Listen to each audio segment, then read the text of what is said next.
주식메이트 방송을 시작하겠습니다. 이번 영상 종목은 종목 상담 클리닉 시간입니다. 많은 의뢰가 들어왔던 종목 7종목에 대해서 대응 방법을 알려드리도록 하겠습니다. 하이브, 펄어비스, 컴투스, 한전기술, 동성제약, 셀리버리, 비피도 순으로 차근차근 대응 방법 살펴보도록 하겠는데요. 자, 먼저 하이브입니다. 하이브가 42만원대 갔다가 급락이 나왔네요. 자, 하이브는 이제 방탄소년단 관련된 종목이죠. 올해 매출액과 영업이익 부분 참 괜찮았습니다. 내년도도 내후년도도 긍정적으로 전망을 합니다. 2023년도가 되면은 영업이익이 5,100억에 이를 전망인데요. 이렇게 이제 엔터테인먼트 관련 종목의 경우 영업이익의 20 정도를 곱해서 적정 시총으로 산정하면 될 것 같은데 5천억 기준으로 본다 그러면 12조는 적정할 수도 있다라는 판단입니다. 그거는 2년 뒤 2023년을 내다보는 거죠. 올해의 상황은 올해는 2천억 정도의 영업이익입니다. 그러면 올해 상황을 본다 그러면 이 시가총액은 좀 부담되는 상황이라 할 수 있겠습니다. 한편 우리가 이제 조심해야 될 것은 하이브가 최근에 대두되었던 메타버스라든지 NFT 이쪽과 관련한 일들을 이제 추진하게 되고 또 올해 벌어들인 현금을 가지고 블록체인이라든지 NFT 쪽에 계속 투자하는 그런 흐름이 전개될 것은 분명합니다. 그렇기 때문에 투자로 인한 수익성을 기대해 볼 수 있는데 한편 리스크 관리가 필요한 부분은 뭐냐면 이제 방탄소년단의 입대 문제도 결부되어 있죠. 입대하게 되면 그 공석을 어떻게 메울 것인가 라는 그런 부분에 대해서도 생각을 해봐야 될 것입니다. 최근에 수급 상황을 보면 투신이 계속 매도를 하고 사모펀드가 계속 매도를 했습니다. 연속적인 매도를 투신과 사모펀드가 하는 바람에 이제 주가가 빠졌는데 그 상황을 메운 곳이 외국인입니다. 외국인은 기관의 매도 자금을 다 흡수를 했어요. 그러니까 외국인은 긍정적으로 보면서 좀 담는 듯한 그런 모습을 보여줍니다. 단기적으로는 하락이 깊었기 때문에 대응이 좀 어려웠을 것이다 라고 판단하는데 61선에서 지금 지지를 받고 있는 모습이 보여집니다. 오늘 저가가 근데 긴 음봉으로 끝난 게 좀 아쉽습니다. 그냥 아래 꼬리를 달고 올려 쳐줬으면 좋았을 텐데 하는 아쉬움이 좀 있어요. 주봉에서는 이제 기준선을 좀 이탈하는 그런 흐름이죠. 그래서 여기서 우리가 확인해야 될 것은 주봉이 내일 완성이 됩니다. 주봉이 내일 완성이 되는데 이 기준선 자리 33만 6천 원을 내일 종가로 회복하는지 확인하는 게 필요합니다. 만약에 회복하지 못하고 밀린다 그러면 61선은 강한 지지가 못 될 것이다 라고 판단합니다. 2차적으로 지지할 자리가 바로 이런 121선 자리입니다. 여기는 좀 긍정적으로 볼 수 있죠. 1차 자리 61선 자리는 강한 지지가 되지 못할 것이라 판단하기 때문에 혹시 추가 매수를 고려하신다 그러면 조금 더 기다렸다가 확인 작업을 거치고 바로 2번 자리 이 박스 안에 들어왔을 때 추가 매수를 단행하는 건 좋겠다는 판단이 들고요. 그리고 주가라는 게 저점에서부터 저기 아래 꼬리를 잡고 끌어올렸죠. 이 아래 꼬리 굉장히 중요합니다. 아래 꼬리는 상승 전환의 흐름일 수 있으니까요. 이렇게 하나, 둘, 긴 상승 파동이 나왔고 하락 파동이 이렇게 외길로 나왔습니다. 일반적으로 하락 파동은 그냥 빠지지 않고 ABC의 형태로 빠집니다. 이 소파동이 4파동이 소파동 형태로 빠지는데 이런 형태로 빠졌다는 것은 반등이 주어질 텐데 반등이 주어져도 한 번 더 하락할 수 있다는 관점이죠. 혹시 반등이 나와도 한 번 더 이렇게 하락할 수 있습니다. 61선이 지지가 되어서 반등이 나온다 그러면 반등 시에 탈출을 해야 되고 만약에 61선에서 지지하지 않고 121선까지 밀린다 그러면 반등이 또 나옵니다. 그래서 여기서는 121선에서는 이제 추가 매수를 단행할 수 있는 그런 타이밍이 주어질 것이라는 거고 61선에서 반등하든 121선에서 반등하든 반등이 나왔을 때 매도를 잘 해야 됩니다. 매도는 어떤 자리에서 매도하는 게 좋냐면 피보나치 기법에서 저점과 고점을 연결한 이런 흐름에서 반등의 그런 한계치, 여기서 만약에 이 자리에서 지지를 받고 반등이 나온다면 바로 이 자리가 될 것입니다. 그렇죠? 이렇게 보고 대응을 해야 되고, 그 다음 추가적인 상승이 또 나오면 바로 이 자리입니다. 이런 자리에서 매도 대응을 하는 것이 바람직하다는 말씀을 드리도록 하겠습니다. 자, 두 번째 종목을 안내 드리겠습니다. 두 번째 종목은 펄어비스입니다. 이 펄어비스 게임 종목인데 상승이 크게 나왔다가 이것도 이제 하락으로 전환이 됐죠. 전환이 됐는데 아래 꼬리를 달지 않고 어떻게 보면 몸통이 긴 하락 형태를 보여줬어요. 주봉에서는 전환선에 터치를 했는데요. 이 전환선은 9개 캔들의 평균 자리라서 간혹 지지를 받기도 합니다만 지지가 강한 것은 아닙니다. 그렇게 지지를 강하다고 볼 수 없다. 월봉에서는 이제 긴 장대 음봉 형태를 만들고 있는 흐름인데, 일봉에서 본다 그러면 현실적으로 61선까지 하락을 염두하고 대응하는 것이 나빠 보진 않습니다. 혹시 고점에서 물르셨다면 이제 추가 매수 타이밍을 61선 부근을 고려를 하되 61선도 강한 지지가 될 것이라고 장담을 못해요. 자, 주봉 기준선은 좀 강한 지지가 될 수도 있다는 기대감이 있습니다. 주봉 기준선. 이 자리는 이제 강하게 지지를 받을 가능성이 있다. 20주선이 올라오고 있죠. 20주선이 올라오면서 바로 이 기준선이 가장 좋은 매수 타이밍, 추가 매수 타이밍으로 좀 바람직하다라는 거예요. 떨어지는 칼날을 바로 잡을 필요는 없습니다. 추가적인 하락이 나타날 수 있고 61선 가격이 10만 4천 원 정도가 되고 기준선 자리가 10만 1천 원 자리가 됩니다. 10만 1천 원과 10만 4천 원 그 자리가 지지가 될 가능성은 좀 있습니다. 펄어비스도 이제 사모펀드가 많이 매도를 하면서 하락을 했는데요.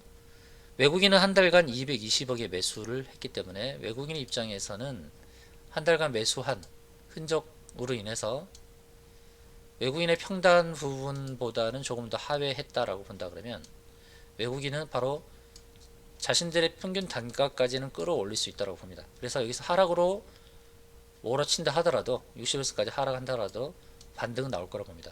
외국인의 평단 이상까지의 반등이 나올 것이라고 보니까 반등 나왔을 때 탈출은 바람직하다라는 말씀을 드리도록 하겠습니다.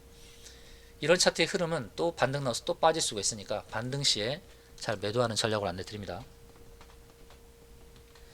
다음은 역시 게임주인 컴투스입니다. 컴투스도 이 회사도 이제 위메이드처럼 P2E, 플레이 투 언 방식의 게임을 도입한다 그러면서 주가가 급등 나왔다가 하락을 하고 있습니다. 하락 패턴이 A, B, C 형태로 나오고 있죠. 이렇게 A, B, C 형태로서 마무리하는 지점이 바로 이 241선이 되면 좋겠는데 이거를 잘 확인을 해야 됩니다. 오늘 아랫꼬리를 더 길게 달았었는데 아랫꼬리가 단 게 좀 약한 측면이 있어요. 주봉에서 보게 되면 주봉에서는 이제 기준선을 딱 닿았죠. 기준선에. 그럼 기준선의 지지가 확인이 돼야 됩니다. 여기서 지지받으면 또 반등이 나올 텐데, 자, 241선도 한번 터치할 가능성은 있어요. 이런 차트의 흐름은 ABC로 끝나는 게 아니라 또 5개 파동으로 만들 수도 있습니다. 이렇게 짧게 흐름이 나온다 그러면 ABC의 하락은 가장 좋은 패턴은 원래 ABC는 길게 빼는 거예요. 이렇게 빼게 되면 안전하게 이제 하락 파동 마무리하면서 저점에서 잡아가고 그 다음에 반등이 나왔을 때 이제 매도하는 그런 전략이 좋을 텐데요. 컴투스 주봉 기준선 지지를 확인하고요.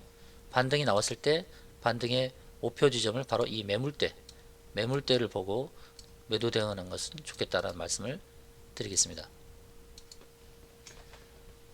다음은 이제 원정 관련주 한때 대장이었던 한전기술인데요. 한전기술이 큰 상승 이후에 하락 파동이 하나 나왔습니다. 하나. 그럼 반등 나오고 지금 21선을 회복 못했죠. 오늘 한 번 더 하락할 수 있어요. 그래서 이제 하락으로 꺾이는 내일 장을 보시고 하락으로 꺾이는 흐름이 명확하다 그러면 빨리 탈출해야 됩니다. 한전기술 하나만 하락 하나의 파동으로만 하락을 하고 바로 이렇게 치고 가기는 쉽진 않아요. 21선을 오늘 회복하면 좋을 텐데 윗꼬리 달고 밀린 것은 좀 아쉬움이 있으니까 내일 장에서 21선을 회복하는 이런 흐름이 나온다 그러면 이제 바로 탈출할 수 있는 기회가 되죠. 그런데 그렇게 21선 회복 못하고 빠지는 그림이 나오면 이제 전저점을 깰 수 있습니다. 바로 이런 그림이 나오면 바로 빠져나와야 됩니다. 그러니까 내일장에서 올라도 매도요. 올라도 매도, 이렇게 하락을 해도 매도입니다. 왜냐하면 오르면은 오른 상황에서 오르고 이렇게 빠질 수가 있다는 것이고, 또 하락을 하게 되면 이게 전저점을 깨는 하락이기 때문에 깊은 하락이 나올 수도 있다는 것입니다. 그래서 이래저래 상승에도 매도, 하락에도 손절 정리, 이렇게 대응하는 것이 좋은 상황이다라는 말씀 드립니다. 다음은 이제 동성제약인데요. 동성제약이 이제 하락이 깊었다가 오늘 의미 있는 아랫꼬리를 달았죠. 긴 아랫꼬리를 달았습니다. 이게 상승 반전 신호일 가능성이 있는지 주문과 월봉을 보고 판단을 해야 되는데, 자, 월봉에서 보게 되면 125일선을 깼다가 지금 회복하려는 상황이죠. 125일선은 10년 주가의 평균입니다. 10년. 자그마치 10년입니다. 10년 주가의 평균이라서 깨도 회복할 가능성이 높은 자리가 됩니다. 물론 이 매물대, 이 지지받는 이 자리까지 더 확인 작업을 거칠 수는 있습니다. 거칠 수 있는데 그 자리가 이제 6,100원대, 6,100원대 자리인데요. 혹시 그런 자리가 나온다 하더라도 거기는 매수 자리로 봐야 됩니다. 매수 자리로 볼 수 있는 기회고, 근데 아래 꼬리를 길게 단 것이 상승 반전 신호일 수 있으니까요. 이걸 기대감을 갖고 21선 한 번 부딪히고 또 다시 두 번 부딪히고 이러면 상승 가능성이 있습니다. 이렇게 해서 상승 나왔을 때 매도는 61선이 이렇게 내려오고 있죠. 이렇게 만날 때 상승하다 61선이 내려오고 있으니까 만나는 그 지점에서 61선에서 매도하는 기민한 대응이 필요하다는 말씀 드리겠습니다. 다음은 이제 셀리버리입니다. 셀리버리도 지속적으로 하락을 했는데요. 상승하는 모습을 보여줬다가 61선 저항을 두려워하면서 지속적으로 하락했습니다. 이렇게 지속적으로 하락을 하는 가운데서 외국인이 5거래일 동안에 4거래일 매수를 했습니다. 금융투자도 매수를 하고, 매수를 하면서 상승에 이제 전환하는 그런 흐름이 나오고 있는 그런 상황입니다. 셀리버리는 항암 치료제뿐만 아니라 코로나 치료제를 개발하고 있는 회사죠. 주봉과 월봉에서 다 이제 바닥권인데요. 월봉을 보게 되면 하락을 하는 동안에 양봉이 2개 나왔고, 이번 달에 이제 세 번째 나오려고 하는데 양봉이 딱 2개밖에 안 나왔어요.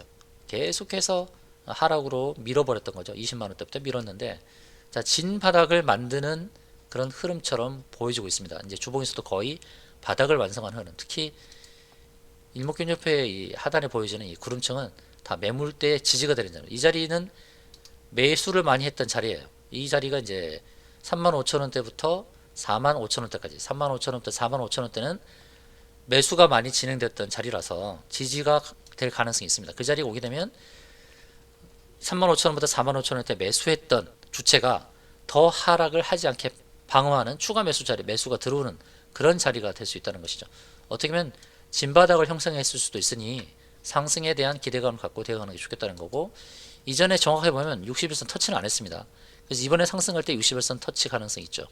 61선 터치는 1차 매도 대응 자리, 그리고 내려오는 121선 바라보면서 2차 매도 대응으로 임하시는 것이 좋겠다는 판단입니다. 다음은 BP도. 자, BP도 이 종목은 이제 마이크로바이옴 관련 종목이죠. 하락도 지속적으로 나왔고, 이제 그런데 주봉에서 보게 되면 이렇게 아랫골이 딱 달았어요. 그죠? 내일 다시 밀리지 않고 이 아랫골이 달고서 오늘의 종가 9,960원, 그 9,960원 그 근처에서만 마감을 해도 하락은 마무리되었을 수도 있다라는 관점으로 대응하는 것이 좋습니다. BP도는 3중 바닥을 만든 상황이죠. 월봉에서 3중 바닥을 만들었어요. 이렇게 3중 바닥을 만든 상황이라면 바로 거래가 많이 되었던 그 자리에서 매수가 다시 들어올 수 있다. 이거는 이제 헤드 앤 숄더의 개념으로 봐야 되는 것이죠. 어깨를 만들고 헤드를 만들고 다시 어깨를 만들면 한 번 더 하락을 하면서 다시 이렇게 치고 가는 이런 그림이 나올 수 있습니다. BP도는 바닥을 잡았다는 관점으로 보셔도 될 것 같습니다. 주봉에서 이런 아랫꼬리 단 것은 좋은 매수의 시그널로 간주도 될 것 같아요. 매수 시그널로 보고 이제 반등했을 때 셀리버리를 안내드렸던 것처럼 1차는 61선의 저항, 그 다음에 이 120과 241선 사이에 들어왔을 때 2차로 매도 대응은 그런 흐름이 괜찮다고 봅니다. 1차, 2차 이 저항대를 기억하면서 차례차례 마디에서 매도 대응하는 전략으로 임하시면 좋겠다는 말씀 드립니다. 이렇게 이제 7종목에 대해서 안내를 다 드렸습니다. 안내를 드렸는데 이 이배우 종목 이배우 종목에 대해서 대응법 궁금하시면 종목명만 문자로 보내주시면 되겠습니다. 종목명만 문자로 보내주시면 다른 종목에 대한 대응법도 알려드리도록 하겠습니다.